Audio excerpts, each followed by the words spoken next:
ஸ்கேனில் குழந்தை சின்னதாக இருக்குது அப்படின்னு சொல்கிறாங்க. இதுக்கு என்ன பண்ணலாம் டாக்டர்? ஸோ ஸ்கேனில் குழந்தை சின்னதாக இருக்கும்போது ஸ்மால் ஃபார் ஜெஸ்டேஷனல் ஏஜ் அப்படின்னு சொல்லுவோம், ஆர் SGA அப்படின்னு சொல்லுவோம்.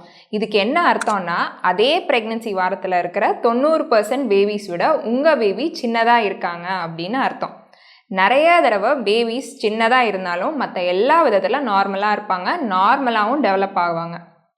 இதுலேயே ஃபீட்டல் க்ரோத் ரெஸ்ட்ரிக்ஷன் அப்படின்னு இன்னொரு ப்ராப்ளம் இருக்குது. அதாவது குழந்தைங்க அவங்களுடைய வளர்ச்சி திறனை அடையாமல் இருப்பாங்க. இதுக்கு நிறைய காரணங்கள் இருக்கலாம்.